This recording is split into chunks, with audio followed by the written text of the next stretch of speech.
if you've been in the business, you know that every ERP vendor quotes a different amount to implement a competitive software. How is it possible that all these companies quote different amounts when truly it requires the same amount of effort to implement no matter what system you're talking about?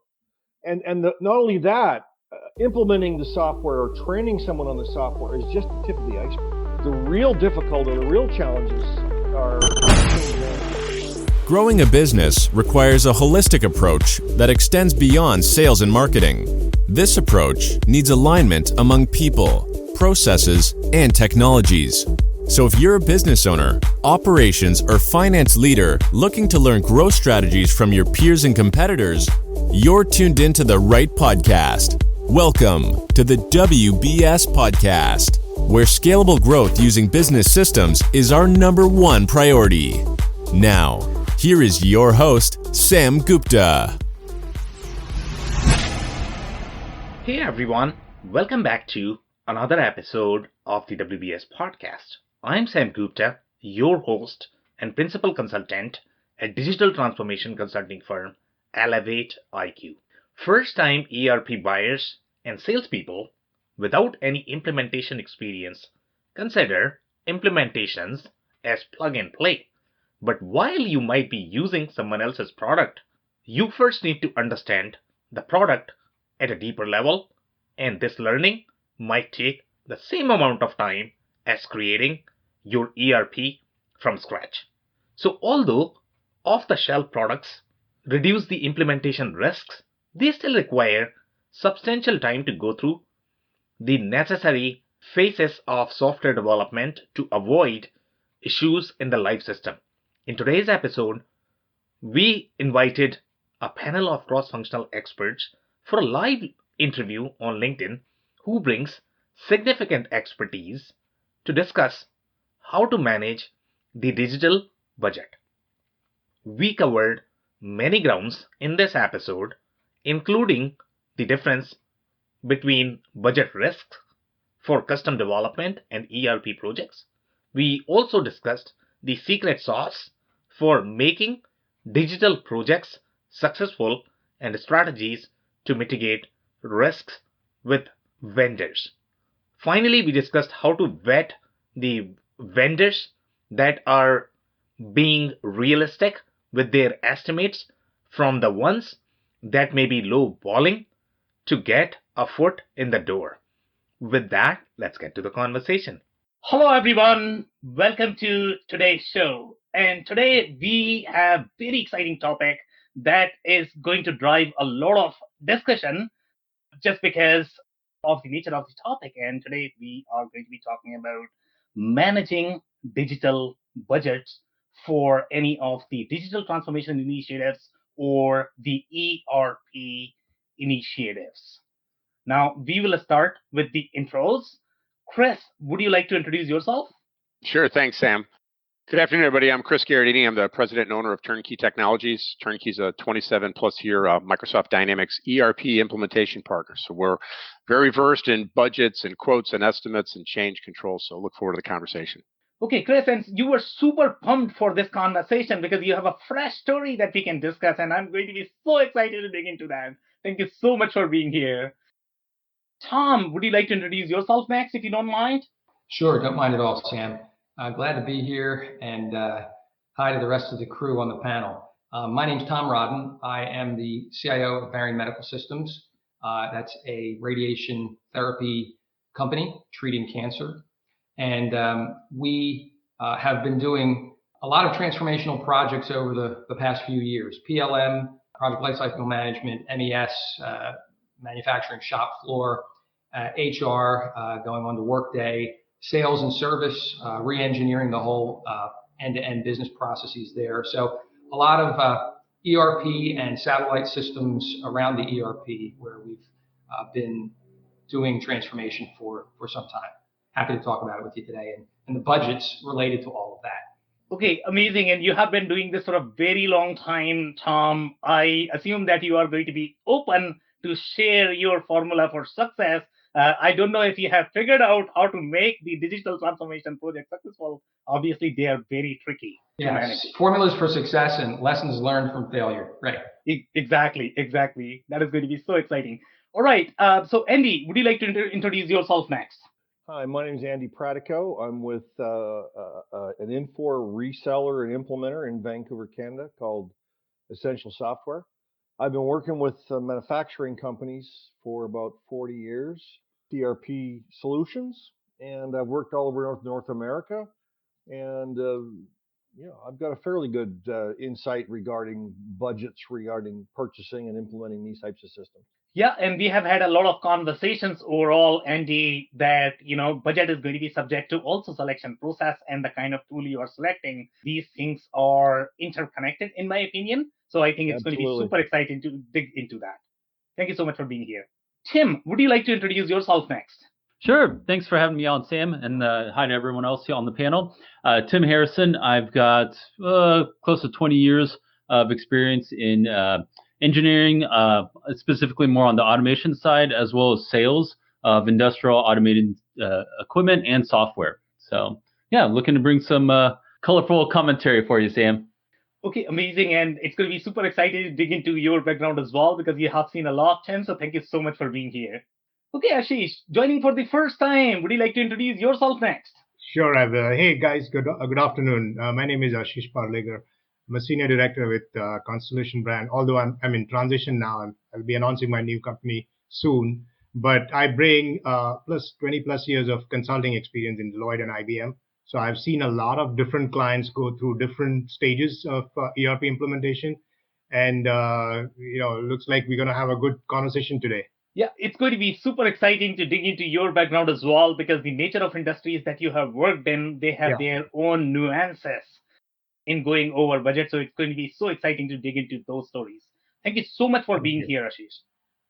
Okay, so we are going to dig right into the topic. So how I am going to start is setting the foundation. That's what we typically do in these conversations. And we are going to set the foundation in defining the difference between managing an ERP project versus managing a digital project. There are nuances. Typically, if I talk to my small to medium-sized businesses customers, they typically feel that I am buying a product from Home Depot. I should be able to, pick it from Home Depot, flip the power switch on, and then it's going to work magically. Okay. There is also notion in the market that ERP projects can be implemented within 15 days. There are vendors who are really competing for how fast they can implement. You all are very experienced people on the panel.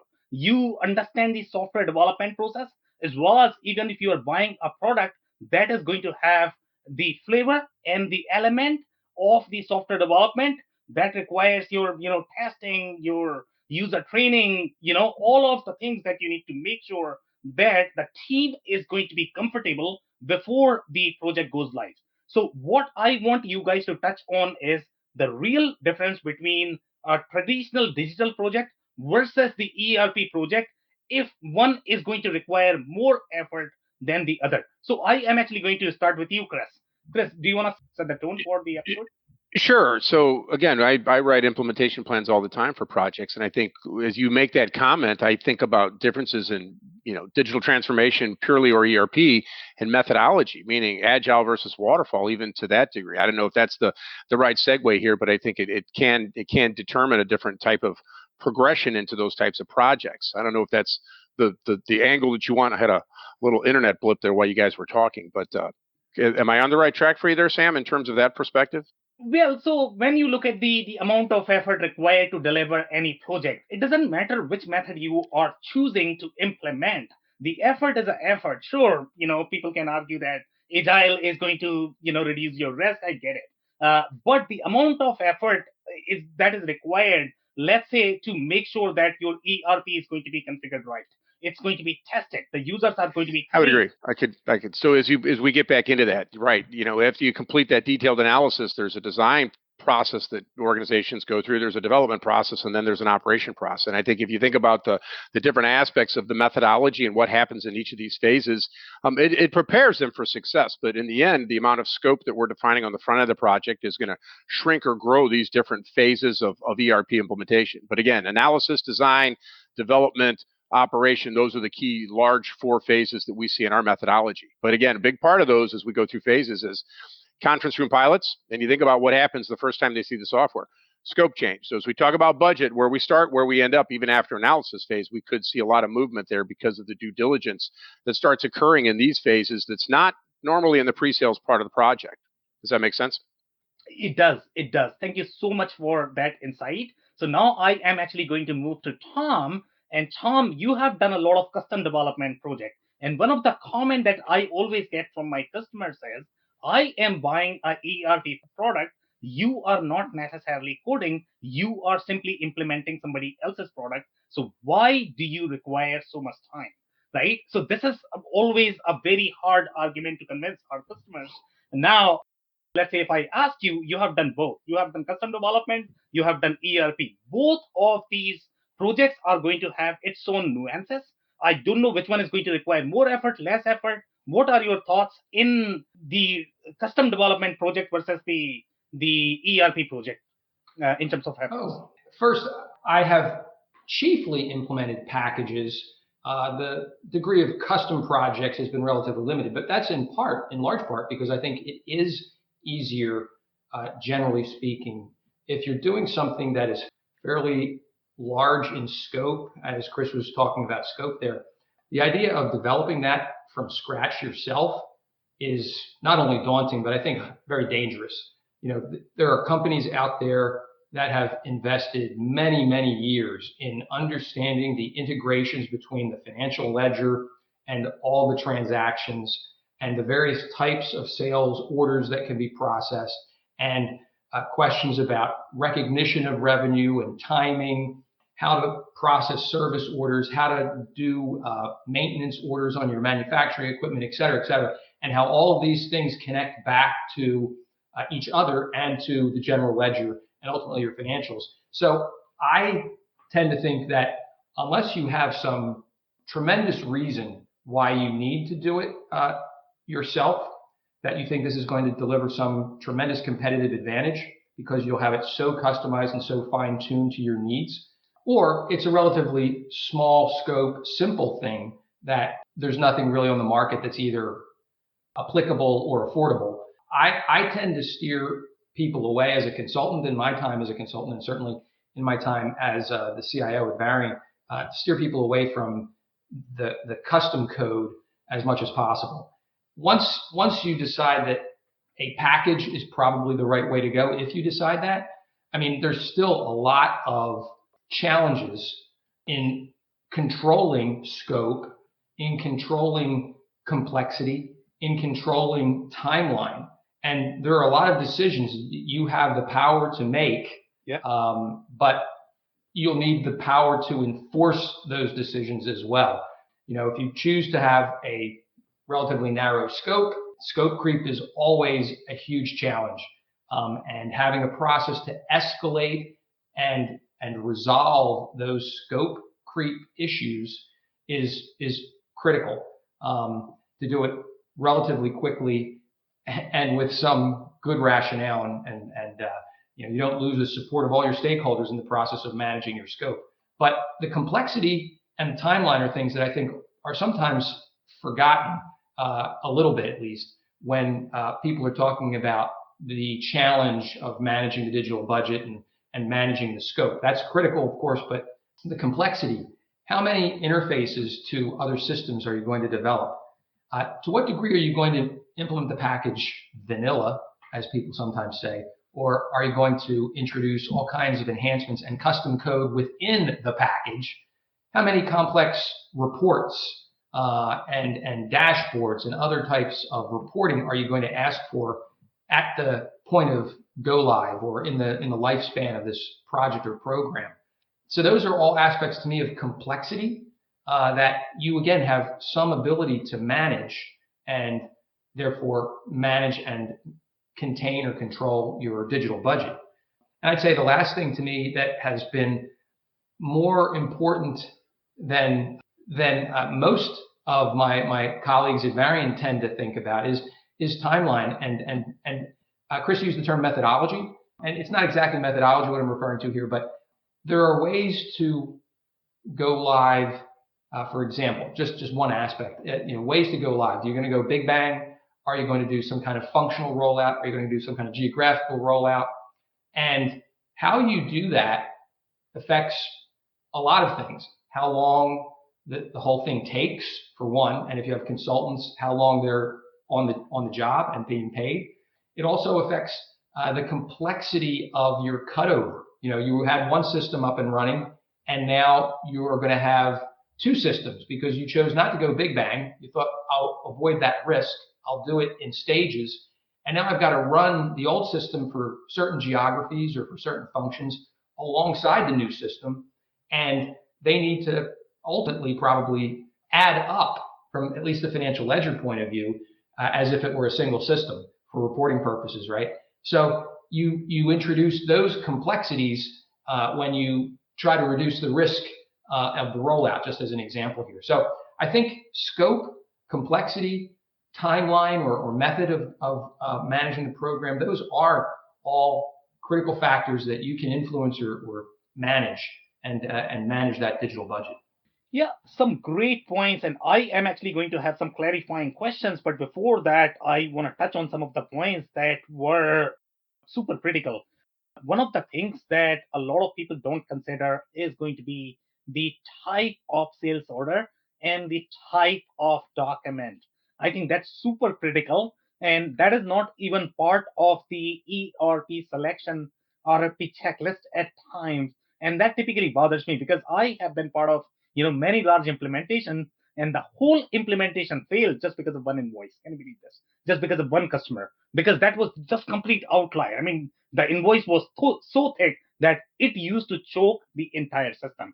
So in my mind, when I look at the success and the failure of the ERP implementation, for me, the structure of the sales order is the most critical point all the time, and that is probably going to drive a lot of different points from the budget perspective. So thank you so much for bringing that point. The other point that you mentioned is big bang versus the phased approach. I think in certain scenarios, big bang is going to be appropriate. In the other ones, the phased is going to be appropriate. So Tom, the clarifying question I'm going to have for you is, do you have specific scenarios in which you are going to recommend big bang versus phased? Well, the consulting answer is, of course, it depends, right? Yeah. Every scenario is probably different enough that it's pretty risky to put out general principles. But I would say that if you are doing something that is very new, very innovative, yep, and risky in terms of the design that you're expecting, and again, Chris mentioned this, things like you go into testing and you have rework. Well, oftentimes you go live and you have rework too, right? So if you're doing something that is kind of cutting edge, at least for your business, I tend to recommend more of a phased rollout. And in fact, phasing it, again, if you are able to do it by geography, by market, by country, whatever, as an example, you can roll it out perhaps in your smallest market first.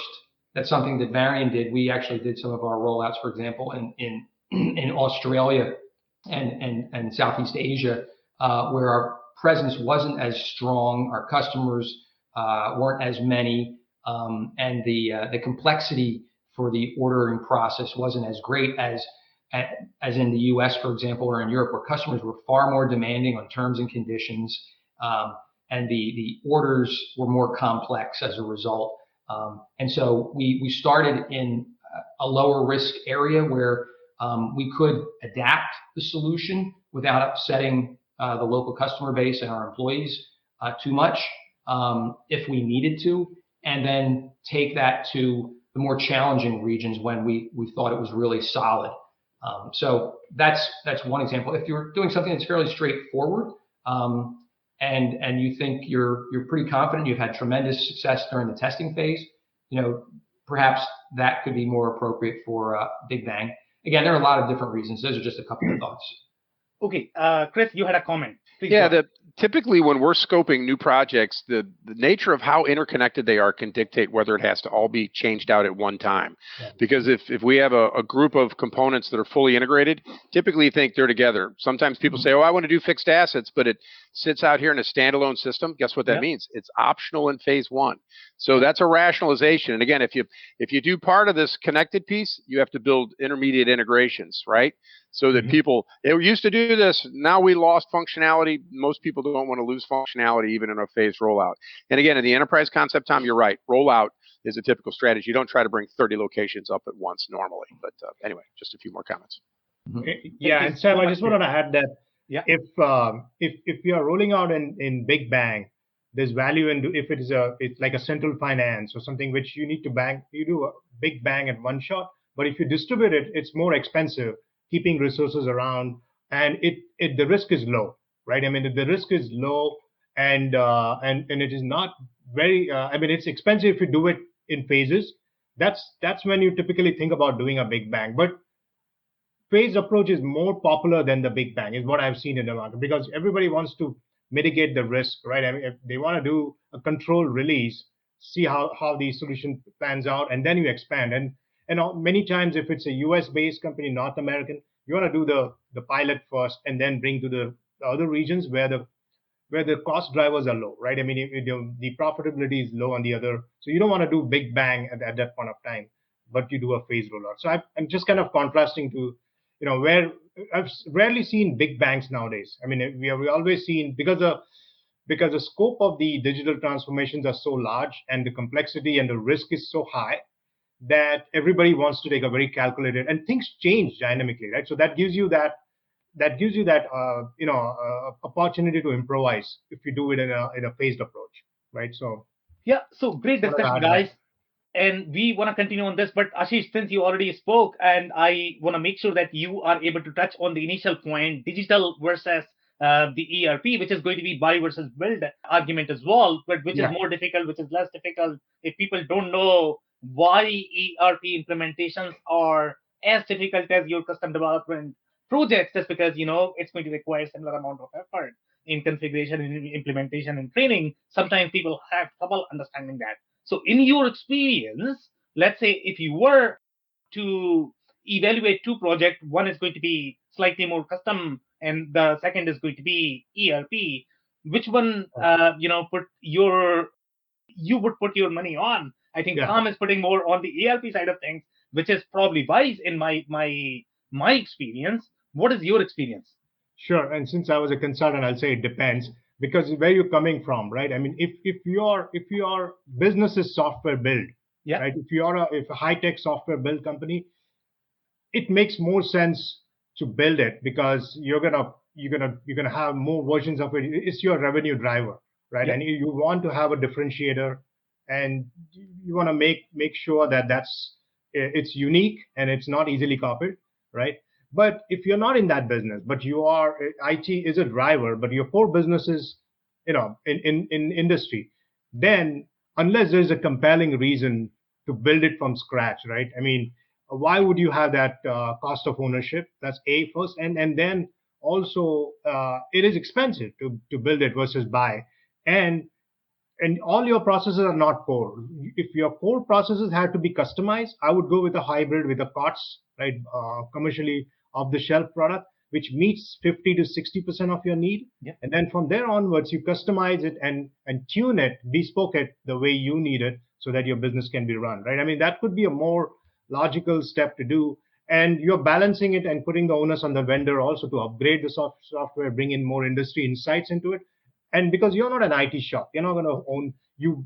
Every company is becoming digital and a technology company, but that's the ownership you don't want to. You want to focus more on business growth, getting closer to the customer. That's where your focus should be, and you leave the onus of the software build and all to the vendor, right? I mean, in that, but you have that right level of partnership where they have enough skin in the game so that the product develops with your inputs, right? So a lot of people are doing co-partnership with the vendors like Microsoft and Mars is doing things like building things together, right? So I would lean on that versus going on building the software from the scratch. Yeah, some great points. So I think we have overall, I think we have agreement that unless there is a reason, and in your case, you are absolutely right that if you are a product shop, if your product is the digital product, then it makes sense to build it from scratch. But I mean, if you are using it for your business, then it's better that you are probably going to use somebody else's product because that is less risky. Thank you so much for that. So Andy, I'm going to move to you next. What are your thoughts so far? Do you agree with everything that has been said? Any disagreement? Anything to add? Well, I agree with everything that everybody's saying. I think that there might be a little bit more emphasis on certain topics that people should be concerned about. The whole topic today is digital transformation and appropriately budgeting. Yet, in fact, one of the topics you mentioned, as opposed to digital transformation, was an ERP implementation, Sam. Yeah. And they say statistically, 40% of all ERP implementations end up costing double the original budget or more. And if you think about that statistic, and if you were aware that you were going to spend twice your budget at the beginning, maybe you'd buy a different system. So how do we know if it's going to cost us, if we're going to be on budget, or if it's going to cost us more than we planned? That's a challenging situation also. I mean, if you've been in the business, you know that every ERP vendor quotes a different amount to implement a competitive software. Yeah. How is it possible that all these companies quote different amounts when truly it requires the same amount of effort to implement no matter what system you're talking about? And not only that, implementing the software or training someone on the software is just the tip of the iceberg. Yeah. The real difficult or the real challenges are change management, because everybody hates change. Yep. So you got to spend a lot of effort walking your staff one step at a time across that bridge, because if you just say, here's the other side, pal, they're going to freak out and tilt. There was comment about off the shelf versus custom, and there's a chapter in my book on that exact topic, actually. And the first thing I always tell people is that if you can find what you need off the shelf, and I think Amish, or the fellow on the right, said 50% or 60% match. I say an 80% match. But if you can find something off the shelf with about a 70 to 80% match, yep, buy it. Right? Why would you want to customize it? Yep. If you think about the cost of, there's lots of software development companies, not the ones that are on this panel today, but there's lots of them that will lowball what it's going to cost to do the custom development. And so guess what? You think it's going to be this, and it ends up being that.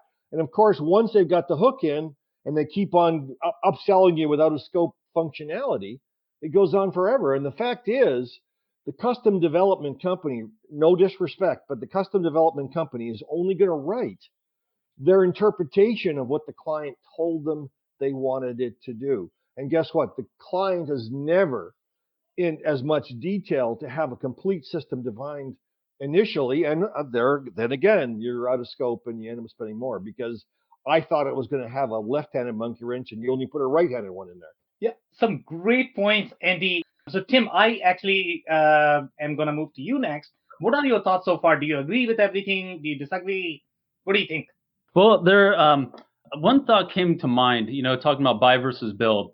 And that's really, in my experience, there are 4 key areas when a company is looking at, building an ERP or buying an ERP. It's the 4 areas that they look at, or I think are major factors, are, the talent pool. What kind of talent do they have in-house to code and develop the system themselves? How much cash do they have on hand? Is it an open checkbook scenario? What kind of processes are they running? So are they facilities that, operate like other facilities? So, medical device that, they make knees, and there's other companies that make knees, so they have similar processes that ERP systems can accommodate. And then also, how much growth are they experiencing? And in my experience, there's a company that builds rockets, and they're pretty well known. They don't have an off-the-shelf ERP system. They built their own. They give it a cool little name, but what they realized was that they have the talent in-house. They're hiring a lot of young engineers with a lot of coding capabilities. They have basically an open checkbook.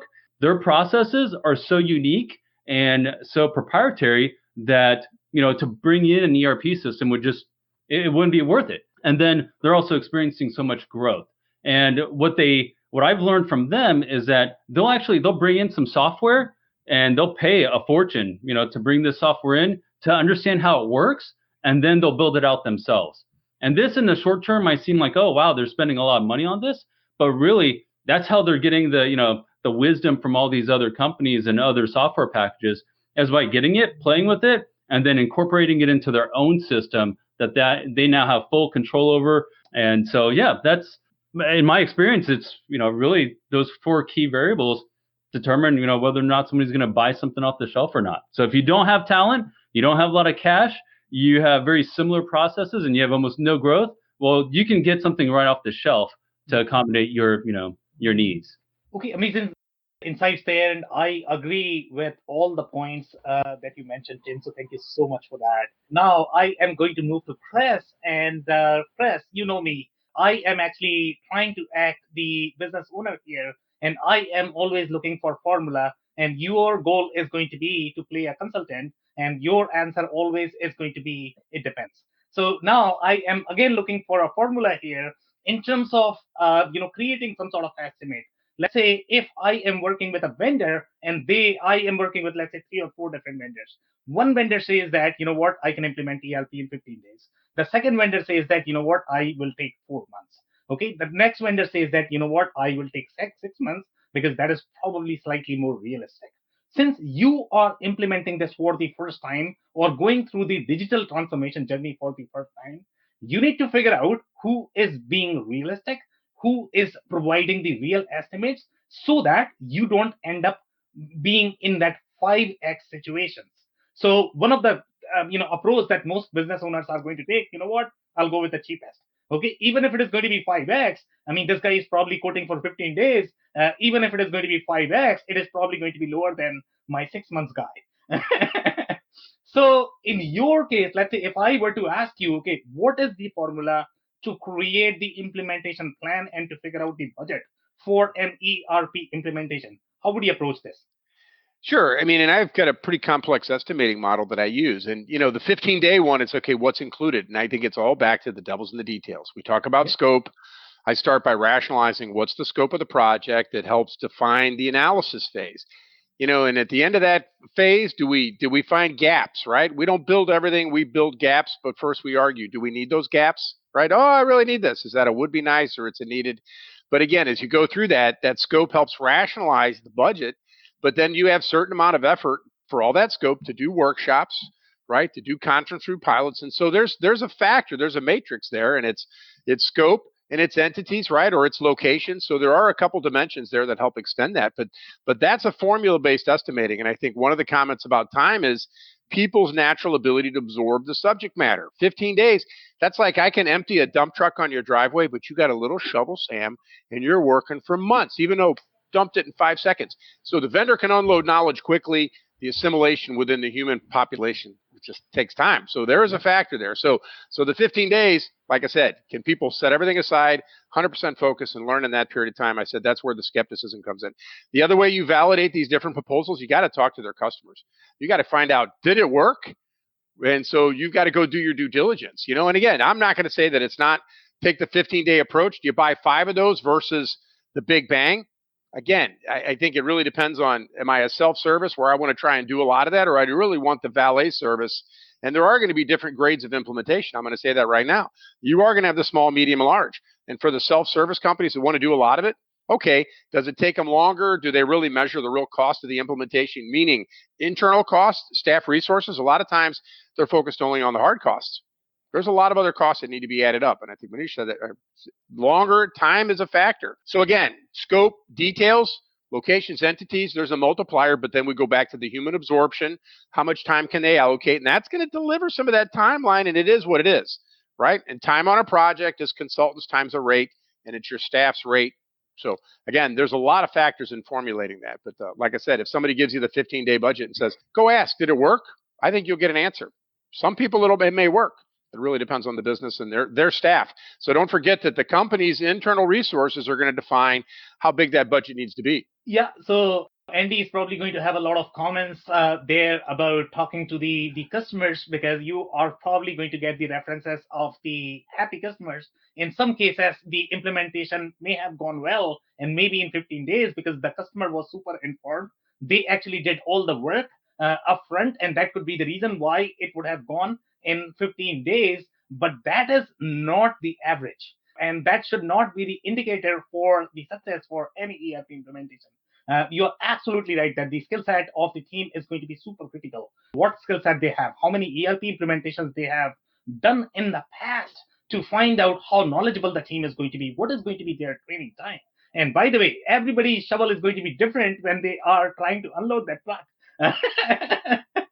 So Tom, Sam, most people haven't done an implementation.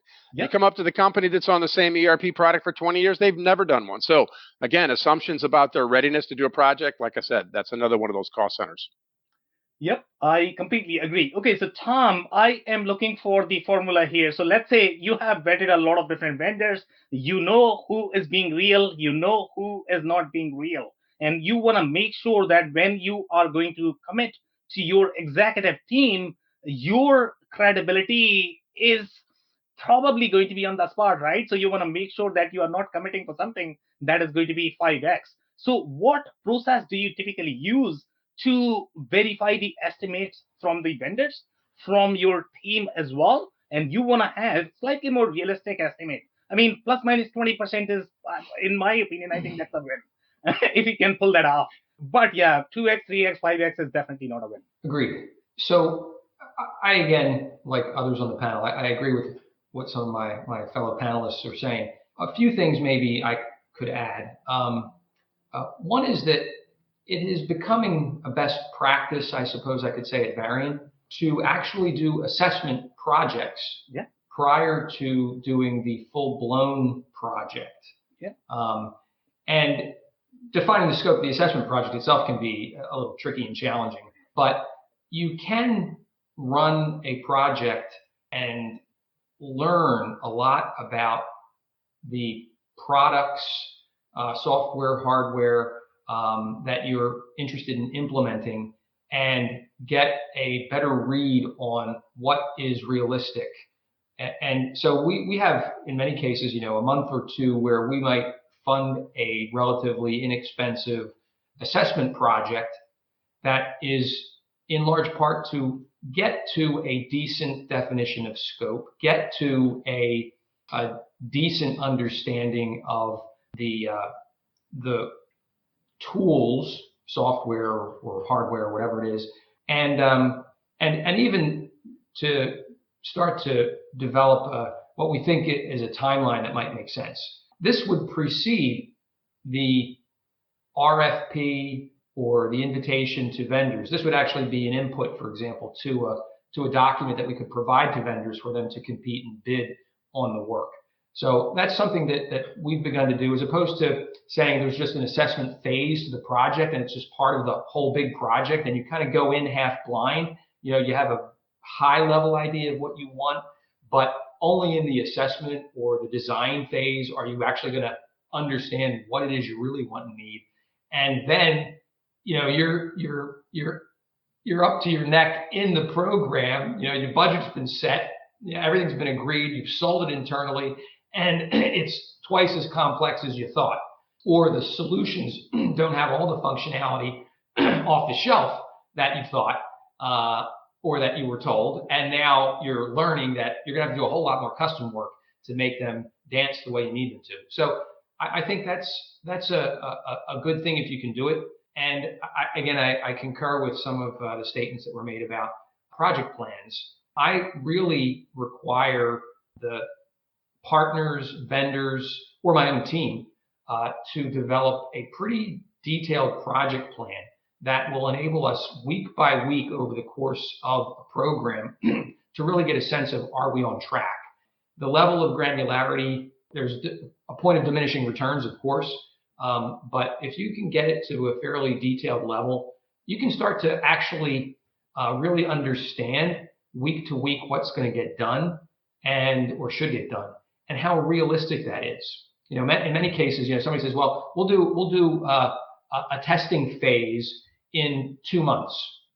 You might say, well, that sounds pretty reasonable. But then if you say, well, there's 100 different business processes that we're going to be running through, and we're going to be tackling, 10 of those a day, and then that'll take us, however long it takes, 50, we've got 100 processes. That just takes 2 weeks to run through them for the first time.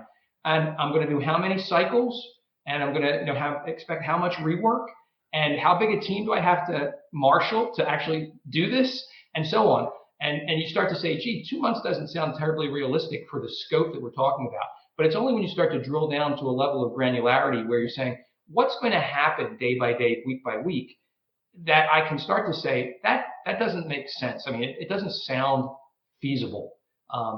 And I think, whether it's workshops in the design phase, or it's how many agile cycles you think you're going to be running through to develop the product, whatever your methodology is that you're using, I think you can come up with a plan that in enough level of granularity, you can make a pretty good assessment. And of course, you should talk to your colleagues, and you should make it a competitive process. I mean, those to me are a couple of the key things. Yeah, I completely agree. And I am probably going to steal Chris's line here. And he always talks about, devils and details, right? So in this particular case, when you are exploring different software, they are changing on a daily basis. And even minor change could impact your project a lot. So in my experience, I think assessment is a great way of mitigating that risk, really understanding the capabilities so that you are not going to uncover an outlier such as that invoice that I was talking about in the beginning of the story, that the project itself is not going to work. The whole ERP wasn't fit for your business processes, and you end up choosing the wrong one. So in my experience, I think the assessment is a great phase to, number one, reduce the risk that you are implementing the right product, as well as it is going to help you in understanding the capabilities of the product, and then you are going to be far more confident with your estimates. You might still not have 100% success rate, but that's going to be slightly better than going blind. So thank you so much, Tom, for that. I'm going to move to Ashish. Ashish, what are your thoughts so far? What is your formula for success? Yeah, so I was stepping back a little bit. When we get the estimates from our SI or vendors, right? I'm thinking about what stage it is. It is if we had put an RFI or RFP and we get a response based on what they know about us, right? So I would like to know, what do they know, how well do they know our business, right? Because everything starts up from there. If they are using a cookie cutter, okay, we know we have done similar projects in the past. We're just taking that template and kind of modifying and then there will be a lot of assumptions made, right? That's why I mentioned how many hard and soft assumptions have they made in the estimate. So that means how much can I trust that estimate off the bat, right? Or how do I start breaking it down?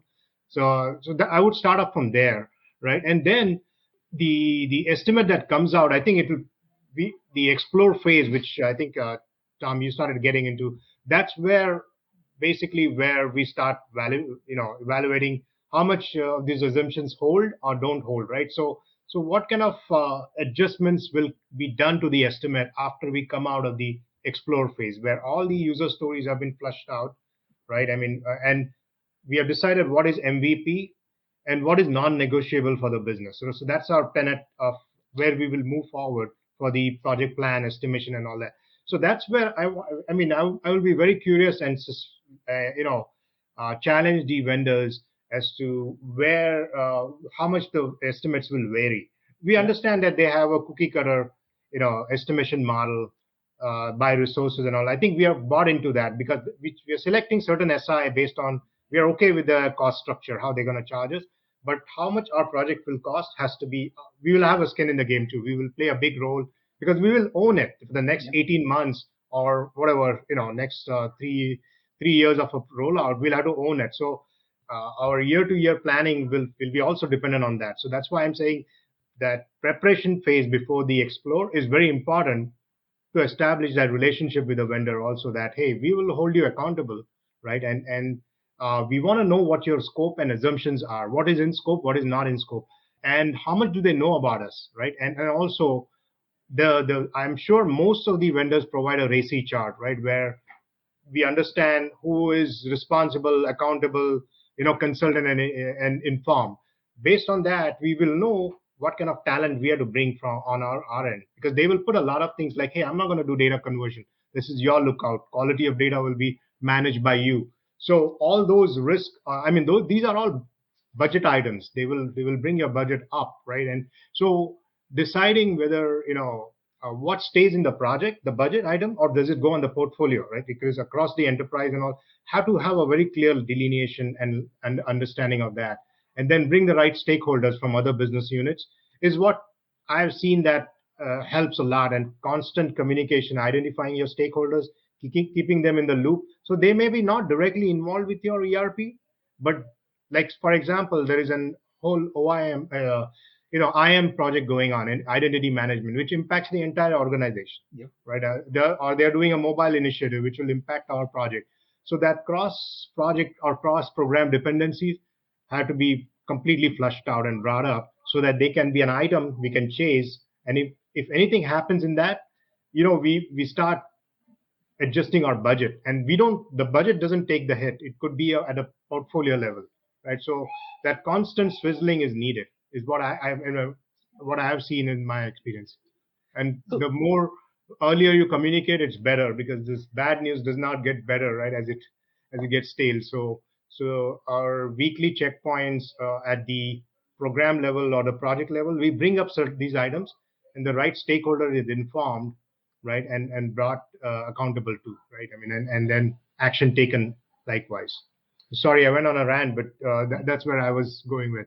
No, that's actually very useful and helpful, to be honest. Okay, so I want to make sure that listeners are able to follow along your insights. So if you could provide some examples of hard versus soft assumptions when it comes to any of the digital transformation projects or ERP projects, and if you could also provide an example of the MVP versus non-negotiable requirements, Yeah. so that they can follow along.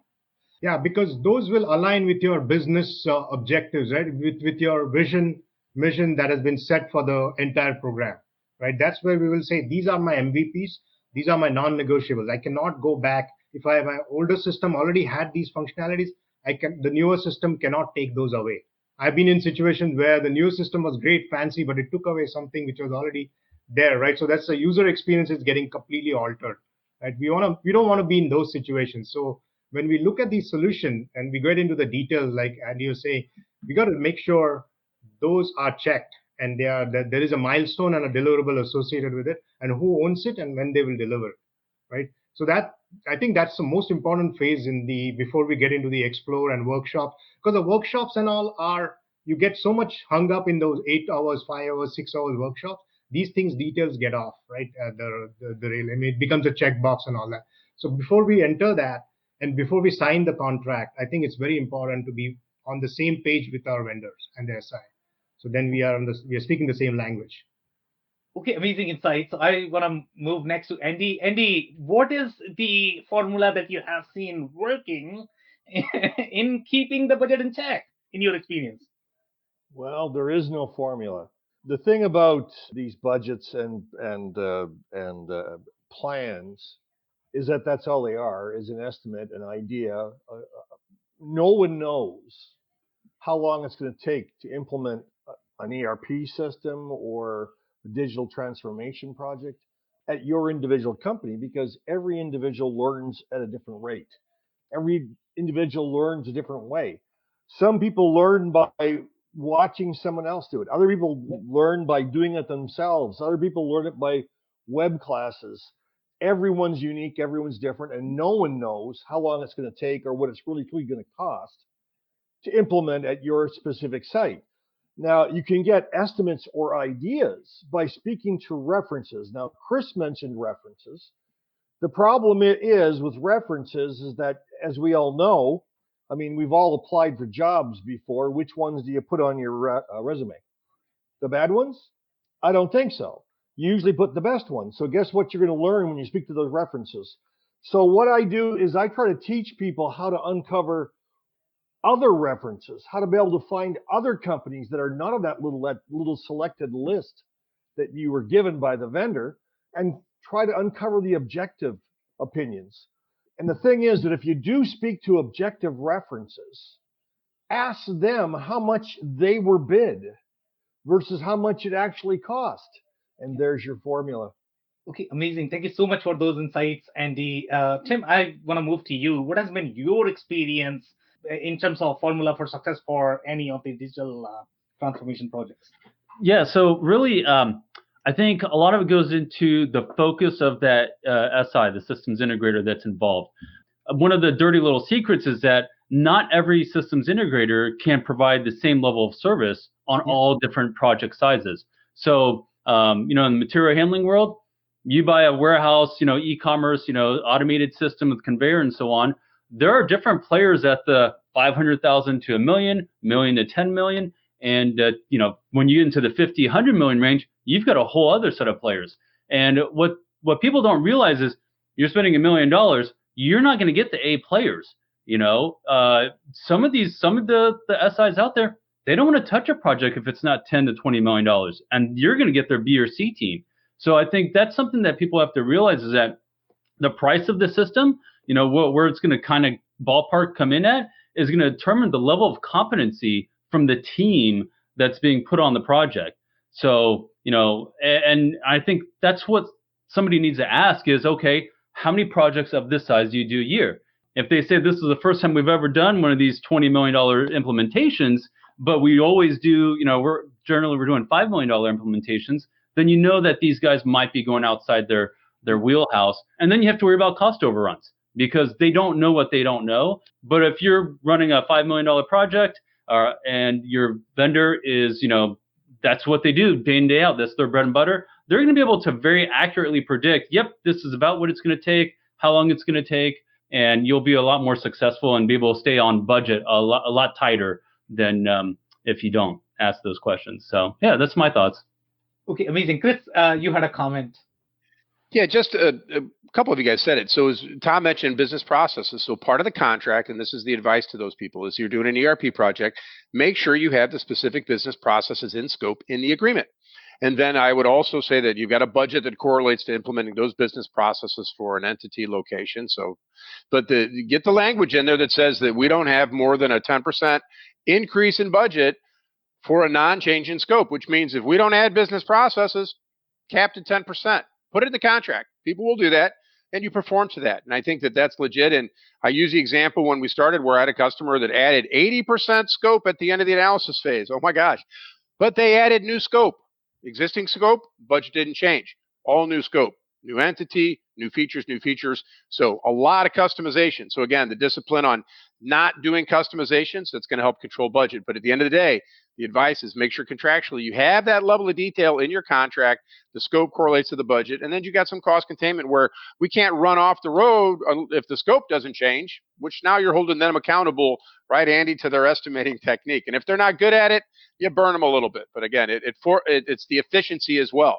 So delivery efficiency and methodology can cause a budget to blow up, and you shouldn't be responsible for that if a vendor's inefficient. So, and I'm on the vendor side, so I put that into my agreement. So I am actually going to have a clarifying question there for you, Chris. Okay, so as we all know, when we talk about the ERP project, the scope could be all over the place.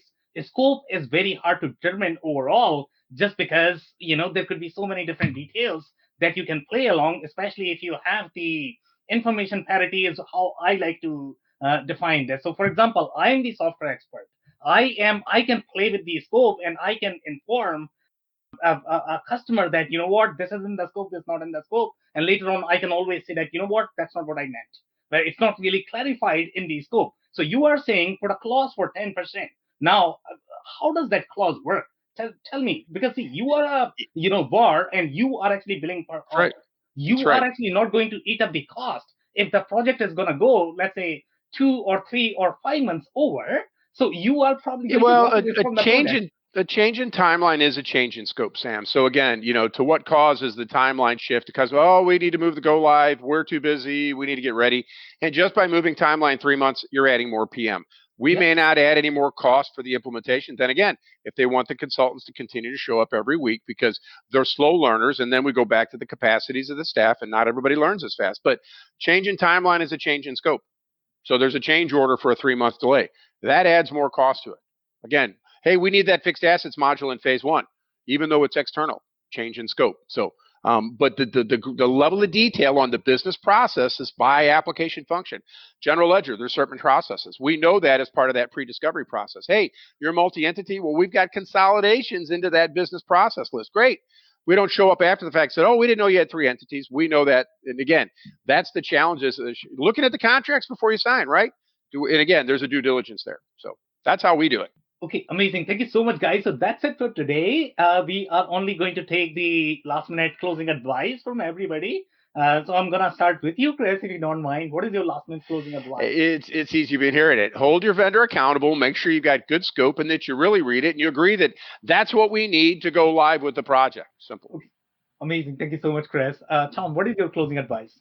I think it's around the level of granularity in your planning and the assessment up front, if possible. You need to get clarity on what you're going to do, as Chris was saying, on the scope and an assessment of timeline as well. That will help you tremendously. It's not perfect, but it will be tremendous help. Okay, amazing. Thank you so much for that, Tom. Really appreciate it. Okay, Ashish, what is your closing advice? Now, I would say the vendors or the SIs are your partners, right? They are partners in crime. So establish that relationship and clarity right in the beginning. Trust but verify, like you said, when it comes to budgets, and lean on them, right? They bring a lot of industry knowledge. They bring outside industry experience, but then ultimately decision is made by us. So that's where I would weigh in. Agree. Thank you so much, Ashish, for that. Andy, what is your closing advice? We've mentioned a lot of different topics and a lot of different things to look out for between the 5 of us today. The one mentioned is your internal costs. And it's easy enough, ERP vendor or digital transformation vendor or a custom development software vendor to say it's going to cost X, and then as long as it stays within scope, it's going to be fine. But what the customer sometimes forgets about is how much effort and how much imposition it's going to be on their internal employees. And if you don't put that effort in, if you don't take ownership, if you don't have the bandwidth available to be able to do your piece of the puzzle, that cost is going to go on forever and you're never going to be successful. Okay, amazing. Thank you so much, Andy, for that. Tim, what is your closing advice, please? I'm going to echo Ashish's message and make sure you understand the depth of experience and capability of the vendor or systems integrator that you bring in. Okay, amazing. Thank you so much for that, Tim. Guys, thank you so much for joining today. Thanks, guys. Thanks, everybody. Bye, everybody. I cannot thank our guests enough for coming on the show, for sharing their knowledge and journey. I always pick up learnings from our guests, and hopefully you learned something new today. If you want to learn more about Tim Harrison, head over to warmcommerce.com. It's WARMCOMMERCE.com. If you want to learn more about Chris Garadini, head over to turnkeytech.com. It's TURNKEYTEC.com. If you want to learn more about Andy Pradigo, head over to ESSoft.com. It's ESSOFT.com. If you want to learn more about Tom Rodden, head over to Varian.com. It's VARIAN.com. If you want to learn more about Ashish Parulekar, head over to cbrands.com. It's CBRANDS.com. Links and more information will also be available in the show notes. If anything in this podcast resonated with you and your business, you might want to check other related episodes, including the interview with Rich Said, who describes his journey and pitfalls of implementing 6 ERP projects throughout his career. Also the interview with Bonnie Tinder, who discusses the pros and cons of various digital transformation project models, working directly with software providers or through a consulting firm. Also, don't forget to subscribe and spread the word among folks with similar backgrounds. If you have any questions or comments about the show, please review and rate us on your favorite podcasting platform or DM me on any social channels. I'll try my best to respond personally and make sure you get help. Thank you, and I hope to catch you on the next episode of the WBS. Thank you for listening to another episode of the WBS Podcast. Be sure to subscribe on your favorite podcasting platform so you never miss an episode. For more information on growth strategies for SMBs using ERP and digital transformation, check out our community at WBS.rocks. We'll see you next time.